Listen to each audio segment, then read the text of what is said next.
It forced them to study down to the diamond's atomic structure to detect even the tiniest differences. This instrument is Diamond Sure. It's our rapid screening instrument that's been designed to pass natural diamonds whilst at the same time referring all synthetic diamonds. Diamond Sure works by analysing the way light is absorbed by a diamond. It's down to how nitrogen impurities form within the crystal. Nitrogen atoms occur in clumps in 98% of all natural diamonds. This causes light to be absorbed in a specific way and provides the key to their detection. This has got a pass result. The user can be confident that this is a natural diamond and requires no further testing. I'm now going to place a yellow diamond onto the probe, press the test key, and this time, within a few seconds, it's come up with a different result. It said, refer for further tests. In yellow synthetic diamonds, nitrogen doesn't exist in clumps, but instead as single atoms, dispersed throughout the crystal. This causes light to be absorbed differently, which is picked up by the machine. Any questionable stones then get transferred to De Beers' next line of defense, the Diamond View machine.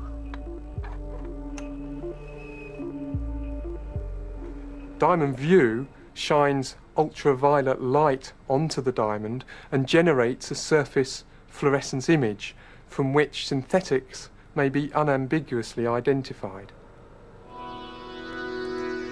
Under ultraviolet light, both natural and synthetic diamonds will glow to some degree. This is called fluorescence. But it's the patterns that are revealed by this glowing fluorescence that can tell the two apart. It's immediately obvious from the strong, blocky blue fluorescence patterns that this is a synthetic. You wouldn't get these strong shapes of blue fluorescence from a natural. Under the UV light, natural yellow diamonds look very different, producing a consistent yet very faint blue glow. With technology like this, De Beers feels it can outrightly dismiss the threat of synthetics. Today we can easily detect each and every synthetic stone that's made. That's really important to maintain industry confidence. De Beers were able to prevent any lab-grown coloured gems from being passed off as natural diamonds. No synthetics could trick their way into De Beers' multi-billion-dollar industry.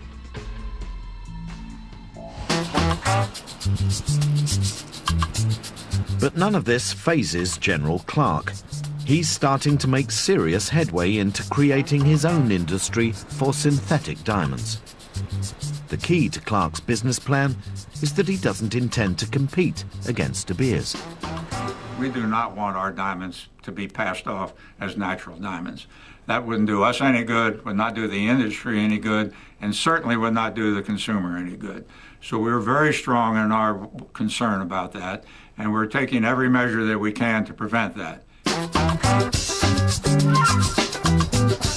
All his diamonds are sent to the heart of the Diamond District in New York City, to the International Gemological Institute. Here, they are officially certified as being man-made. They're also subjected to a more invasive level of disclosure and have their origin tattooed on them by laser. General Clark's aim is to establish an entirely new market of affordable, coloured synthetic gems. Currently producing 200 diamonds a month, Clark has grand plans for massive expansion. We have 23 machines in this facility right now, growing diamonds 24 hours a day, 7 days a week. And what our ambition is to fill this whole environment here with about 250 machines in the not-too-distant future. Clark's plan would create an annual production of 25,000 high-quality synthetic yellow diamonds. In the nearby town of Sarasota, on the west coast of Florida, His diamonds are already on sale. They're absolutely beautiful. You couldn't ask for more beautiful stones. It makes it for more everyday people to be able to afford beautiful, fancy colored diamonds. It's too early to say if Clark's new market for colored synthetic diamonds will ever pose a serious financial threat to De Beers. His output at the moment is just too small. And anyway, for De Beers, it's the clear, colorless diamonds that are the main thrust of their global empire. And that market was completely unthreatened. Or so they thought.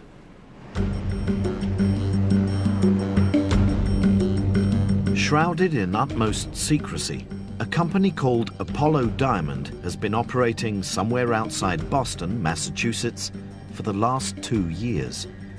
Highly protective of their technology, they have rarely granted access to their laboratory. Horizon was never given the address, just taken to their production facility. The company's founder, Dr. Robert Linares, had never intended to get into the diamond business. His interest had always been in semiconductors. Previous company was manufacturing gallium arsenide wafers for very high frequency devices such as cell phones and radars. And at the time, that was the ultimate semiconductor. And after I left that company, I sold it, and I wanted to go to the next highest performance semiconductor, and that was going to be diamond.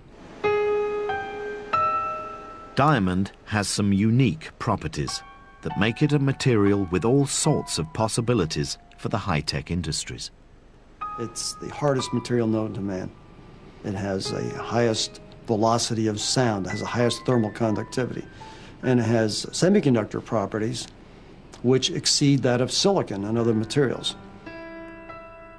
The real thrust is to develop new single crystal diamond technology and to create the ability to grow large diamonds for semiconductor and optical application.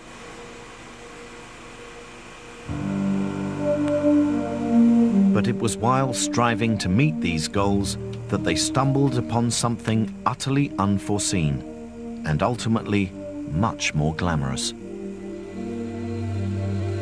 We're actually seeing diamonds now that really had the ability to become diamond gemstones.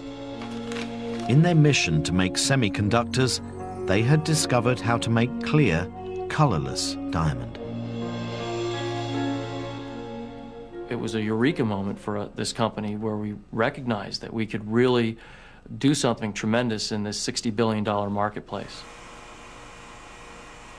The Linares adopted a completely different approach to other gem diamond makers, a technique called chemical vapor deposition, or CVD.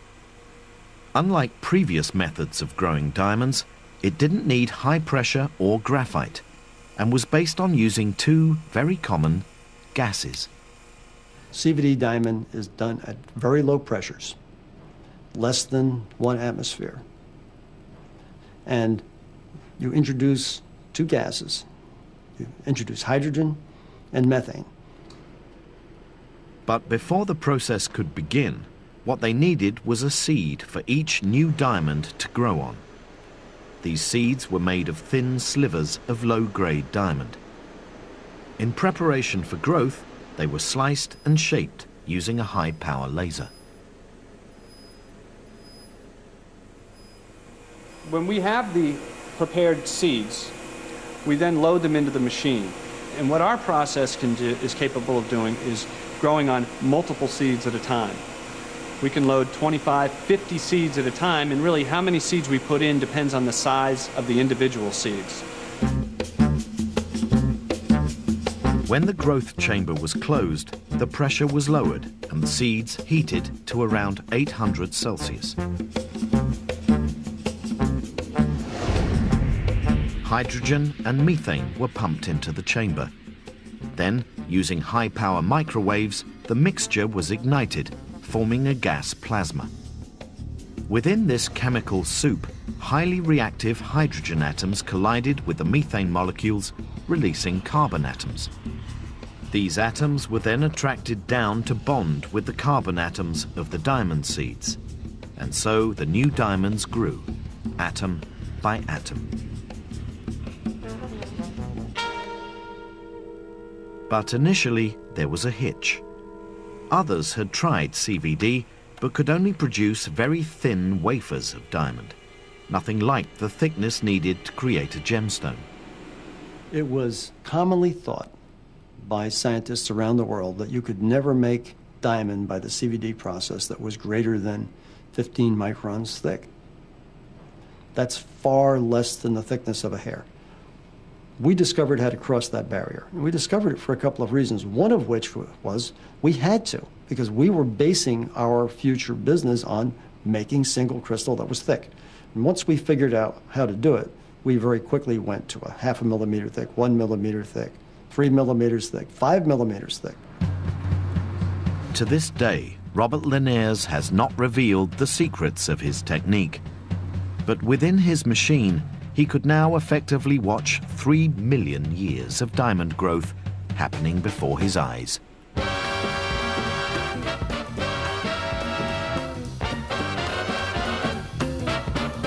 But there was something else. His diamonds had a clarity and structure unrivaled by any other synthetic process.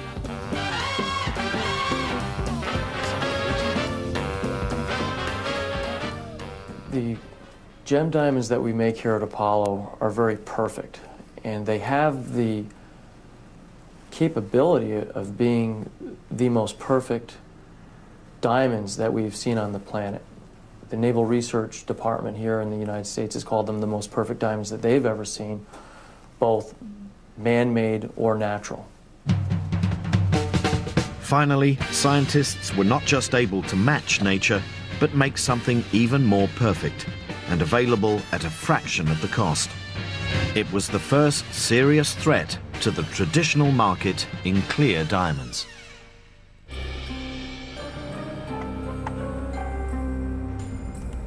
De Beers scientists were now facing their ultimate test. Never before had they come up against a cheap synthetic diamond that might be more brilliant than a natural one.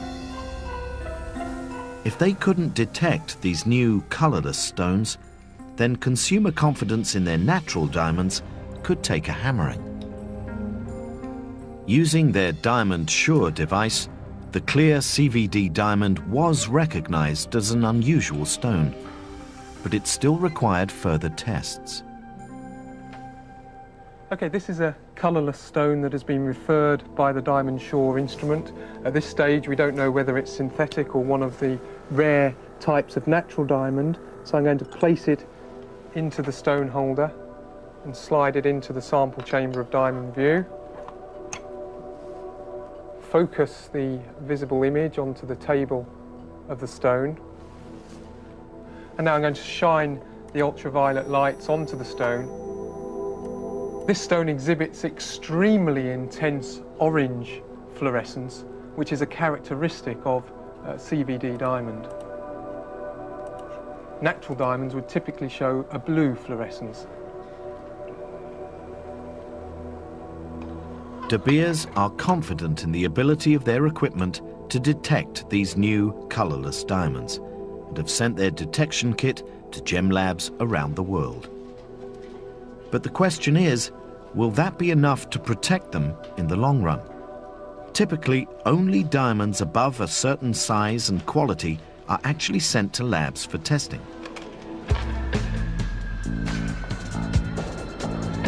The majority of us buy tiny diamonds from high street jewelers, and while they may be precious to us, diamonds so small are rarely sent to labs.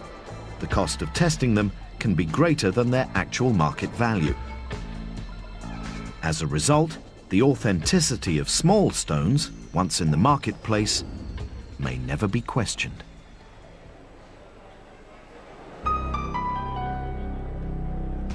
This is an entirely new challenge to De Beers. But they are adamant they will do anything to keep their market safe. Maintaining consumer confidence in diamonds is worth any price that the De Beers Group needs to spend to ensure it is